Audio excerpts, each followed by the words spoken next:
अगर आप भी हार मान चुके हैं तो इस वीडियो को जरूर देखें। इस दुनिया में बहुत से ऐसे लोग हैं जो अपने सपनों को छोड़ देते हैं। बहुत ही ज्यादा प्रयास करने के बावजूद भी सफलता नहीं मिलती तो मन में हार मानने का विचार आता है।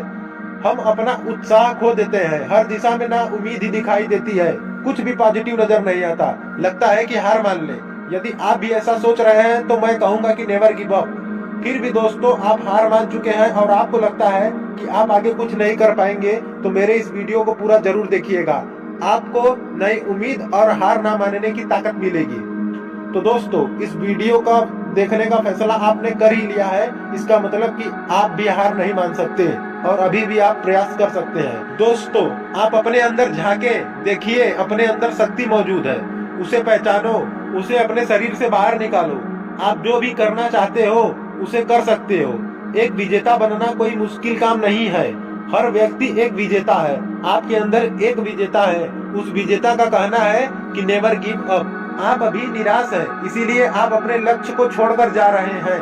इसमें आपकी गलती नहीं है, क्योंकि ज्यादातर लोग ऐसा ही करते हैं, पर कुछ लोग प्रयास करना जारी रखते हैं, उसे सफलता जरूर मिलती है, चाहे रास्ते में इतनी भी परेशानी क्यों ना आ जाए।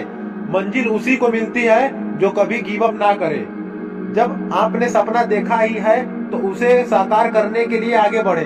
अब क्या हुआ, हमारी सबसे बड़ी कमजोरी हार मानकर बैठ जाना है, जबकि सफल होने का सबसे बड़ा कारण सतत प्रयास करना है।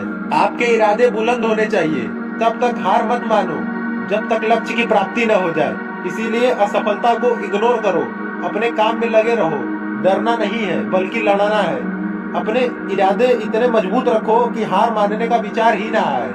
अपने लक्ष्य को महसूस करो, उसे अपनी बंद आंखों से देखो और महसूस करो कि आपने उसे पा लिया है। आप उस काम को कर रहे हैं जो आपको पसंद है। ऐसा करने से अपने पॉजिटिव एनर्जी का संचार होगा जो आपको अपने लक्ष्य के प्रति काम करने में आगे बढ़ाएगा। तो दोस्तों आइए इस बात को छोटी सी कहानी से समझते हैं। एक गांव था, उसमें एक आश्रम था। आश्रम में एक आचार्य और उनके 3 शिष्य रहते थे। आचार्य ने उन शिष्य से पूछा कि उन पहाड़ी के पीछे क्या है, वह देखकर आना है। आचार्य ने अपने पहले शिष्य को आदेश दिया और कहा, पहले तुम जाओ और पता करके लाओ कि उन पहाड़ी के पीछे क्या है। शिष्य ने अपने आचार्य की बात मानकर उन पहाड़ी के पीछे क्या है वह खोजने आगे चल पड़ा। रास्ते में कई सारी मुश्किलों का सामना करके वह आधे रास्ते तक पहुंचा। बाद में उसके मन में निगेटिव विचार आने लगे और वह पीछे मुड़ने का फैसला कर लेता है। वह शिष्य वापस अपने आश्रम चल पड़ता है। आश्रम लौटने के बाद वह आचार्य से कहता है कि मैं आधे रास्ते से ही लौट आया। फिर आचार्य ने दूसरे शिष्य को आदेश दिया कि तुम उस पहाड़ी के पीछे क्या है वह खोज के लाओ।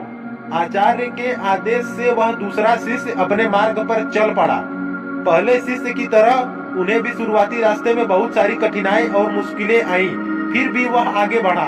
लेकिन चलते चलते वह थक गया और मन में सोचने लगा कि अब कितनी दूर है, यह अब मुझसे चला नहीं जाता, मैं क्या करूं। उसके मन में भी निगेटिव विचार आने लगे और उसने भी गिव अप कर दिया। अंत में आचार्य ने अपने तीसरे शिष्य को आदेश दिया और कहा कि अब तुम जाओ, पर पता करके आओ कि उस पहाड़ के पीछे क्या है। शिक्षक तुरंत ही आदेश मानकर अपने मार्ग पर चल पड़ा। मार्ग में आने वाली बाधा और मुश्किलों के बाद भी वह आगे बढ़ता रहा। वह चलते चलते थक भी जाता, फिर भी वह आगे बढ़ता रहा। जब भी वह थक जाए तो थोड़ा आराम कर लेता। वह सोचता कि अब थोड़ा ही दूर है, मुझे हार नहीं मानना है, मुझे बस चलते रहना है। ऐसे सकारात्मक सोच के साथ वह आगे बढ़ता रहा और उसे वह पहाड़ दिख गया। वह पहाड़ इतना बड़ा था कि वह आसानी से उस पर चढ़ाई नहीं कर सकता था। फिर भी उसने हार न मानी और वह पहाड़ चढ़ गया और उसने पहाड़ के पीछे का जो नजारा देखा वह देखकर मंत्रमुग्ध हो गया। वह वापस अपने आश्रम की ओर चल पड़ा। दोस्तों क्या आप भी वही गलती तो नहीं कर रहे हो जो पहले 2 शिष्य ने की थी? बहुत से लोग हैं जिन्होंने सफलता के इतने करीब होने पर भी हार मान ली। क्या आप भी तो ऐसा नहीं कर रहे हो ना? लोग परिस्थिति और प्रॉब्लम से डर जाते हैं और अपना कदम पीछे खींच लेते हैं, लेकिन आपको ऐसा नहीं करना है। हार मानने का कोई फायदा नहीं है, सिर्फ जीत पर फोकस करो और फिर से कोशिश करो और हर बार ऐसा करते रहो जब तक आप जीत न जाओ। तो अभी भी आपको देर नहीं हुई है। अपने सपने को साकार करने के लिए एक्शन प्लान बनाओ और नेवर गिव अप का एटीट्यूड बनाओ। दोस्तों, मैं आशा करता हूं कि इस वीडियो के माध्यम से आपके जीवन में एक पॉजिटिव चेंज लाने में मदद मिली होगी। अगर आपको यह वीडियो पसंद लगी हो तो लाइक, सब्सक्राइब और शेयर जरूर करें। जय श्री राम दोस्तों।